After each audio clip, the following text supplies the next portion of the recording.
తెలంగాణలో సంచలనం సృష్టించిన ఫోన్ ట్యాపింగ్ కేసులో కీలక పరిణామం చోటు చేసుకుంది. ఫోన్ ట్యాపింగ్ కేసులో బీఆర్ఎస్ అధినేత కేసీఆర్ కు సిట్ అధికారులు నోటీసులు ఇవ్వనున్నారు. ఇవాళ సాయంత్రంలోగా నోటీసులు ఇచ్చి రేపు విచారించే అవకాశం ఉంది. పంజగుట్ట పోలీస్ స్టేషన్లో నమోదైన ఫిర్యాదుపై కేసీఆర్ ను విచారించనున్నట్టు తెలుస్తోంది. ప్రధానంగా ఇప్పటివరకు ఈ కేసుకు సంబంధించి మాజీ మంత్రులు కేటీఆర్, హరీష్ రావుతో పాటు మాజీ ఎంపీ సంతోష్ రావులను సిట్ విచారించింది. ఇప్పుడు కేసీఆర్ ను విచారించాలని సిట్ నిర్ణయించింది. ఇందులో భాగంగానే ఎర్రవల్లి ఫామ్ హౌస్ లో కేసీఆర్ కు నోటీసులు అందించి అక్కడే విచారణ చేపట్టేందుకు సిట్ అధికారులు రెడీ అవుతున్నట్లుగా తెలుస్తోంది. రెండేళ్లుగా కొనసాగుతున్న ఫోన్ ట్యాపింగ్ కేసు చివరి అంకానికి చేరుకున్నట్టుగా కనిపిస్తోంది. ఫోన్ ట్యాపింగ్ కు పాల్పడిన పోలీసు అధికారులను విచారించి వారిని రిమాండ్ కి తరలించారు. ఆ తర్వాత ఫోన్ ట్యాపింగ్ లో బాధ్యులుగా ఉన్న వారిని విచారించి వారి నుంచి వాంగ్మూలాల్ని నమోదు చేశారు. గత ప్రభుత్వ పెద్దలుగా ఉన్న కేటీఆర్, హరీష్ రావు, సంతోష్ రావులను ఇప్పటికే సిట్ అధికారులు విచారణ చేశారు. కేసులో భాగంగా మాజీ ముఖ్యమంత్రిని సిట్ అధికారులు విచారించే ప్రయత్నాలు జరుగుతున్నాయి. ఫామ్ హౌస్ లో కేసీఆర్ కు నోటీసులు అందజేసి అక్కడే విచారణ చేపట్టే అవకాశం ఉంది. అయితే కేసీఆర్ ఈ విచారణకు హాజరవుతారా లేదా అనేది ఉత్కంఠగా మారింది.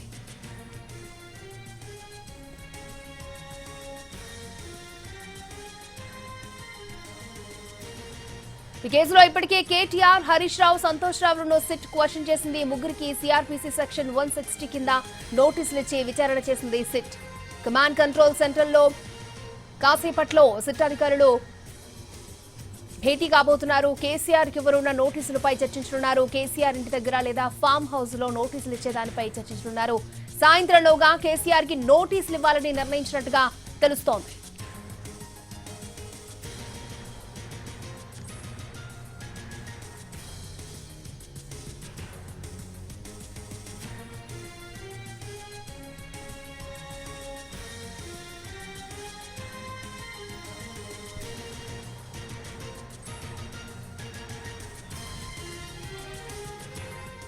తెలంగాణలో సంచలనం సృష్టించిన ఫోన్ ట్యాపింగ్ కేసులో కీలక పరిణామం చోటు చేసుకుంది. ఫోన్ ట్యాపింగ్ కేసులో బీఆర్ఎస్ అధినేత మాజీ ముఖ్యమంత్రి కేసీఆర్ కు సిట్ అధికారులు నోటీసులు ఇవ్వబోతున్నట్లుగా తెలుస్తోంది. పూర్తి డీటెయిల్స్ అందించడానికి మా ప్రతినిధి రాధాకృష్ణ లైవ్ లో మనకు అందుబాటులో ఉన్నారు. రాధాకృష్ణ,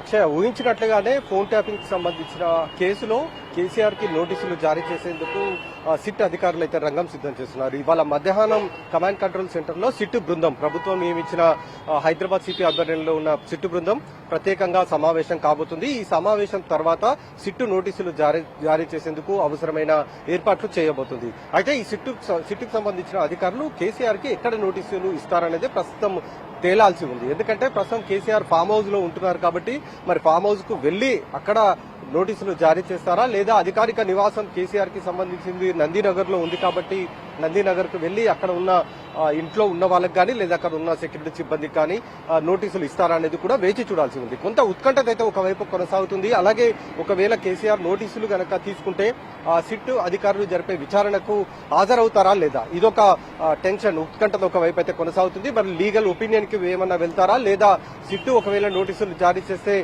విచారణకు హాజరవుతారా, ఇది వేచి చూడాల్సిన అంశం ఒక ఎత్తు అయితే, మరొక వైపు హరీష్ రావు, కేటీఆర్, సంతోష్ రావు వీళ్ళ ముగ్గురు విచారణ తర్వాత చివరగా మిగిలింది కేసీఆర్. ఖచ్చితంగా కేసీఆర్ కూడా నోటీసులు జారీ చేస్తారని అందరూ ఊహించారు. అందరూ ఊహించినట్లుగానే ఈ సిట్టుకు రంగం సిద్ధం చేస్తుంది. కాబట్టి మరి కేసీఆర్ ఫోన్ ట్యాపింగ్ వ్యవహారంలో సిట్ అధికారులకు ఏ విధంగా సహకరిస్తారు, సిట్ అధికారులకు సంబంధించిన ప్రశ్నలకు ఎలాంటి సమాధానాలు చెప్తారు అనేది కొంత సస్పెన్స్ అయితే కొనసాగుతున్న పరిస్థితి కనబడుతుంది. మరొక వైపు సిట్ అధికారుల బృందం, 8 సభ్యులు గల సిట్ అధికారుల బృందం ఇవాళ మధ్యాహ్నం కమాండ్ కంట్రోల్ సెంటర్ లో సమావేశం కాబోతుంది.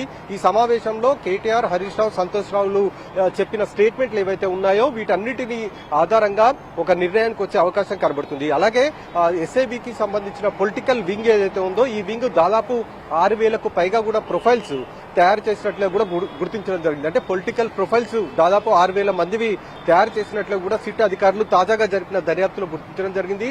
అలాగే ఆ హార్డ్ డిస్క్ లో దాదాపు 2,000కు పైగా కూడా చాలా ఇంపార్టెంట్ కాంటాక్ట్స్ ఏవైతే ఎస్ఐబికి సంబంధించిన హార్డ్ డిస్క్లు ఉన్నాయో వీటిని కూడా ధ్వంసం చేయడం జరిగింది.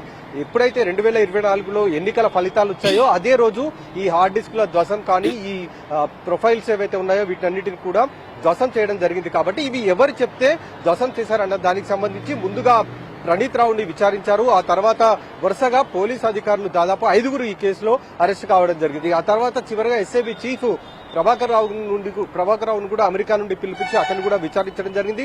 వీళ్ళందరూ కూడా పోలీసు అధికారులు ఇచ్చిన స్టేట్మెంట్ల ఆధారంగా హరీష్ రావుతో పాటు కేటీఆర్, సంతోష్ రావులని విచారించడం జరిగింది. ఇందులో హరీష్ రావుని 7 గంటల పాటు విచారిస్తే కేటీఆర్ ని దాదాపు 7.5 గంటల పాటు విచారించడం జరిగింది. అలాగే సంతోష్ రావుని మంగళవారం రోజు మధ్యాహ్నం 3 గంటలకు పిలిపించి రాత్రి 10:30 వరకు కూడా విచారించారు. ప్రధానంగా సంతోష్ రావుకు సంబంధించిన విచారణే ఇందులో కీలకంగా కనబడుతుంది. ఎందుకంటే దాదాపు 10 ఏళ్ల పాటు బీఆర్ఎస్ ప్రభుత్వం హయాంలో ఉన్నప్పుడు ప్రభుత్వంలో కీలక పాత్ర పోషించింది సంతోష్ రావు అనేది సిట్టు భావిస్తుంది. అందులో భాగంగానే ఎస్ఐబికి ఈ ఫోన్ నెంబర్స్ ఏవైతే ఉంటాయో ఆ నెంబర్లని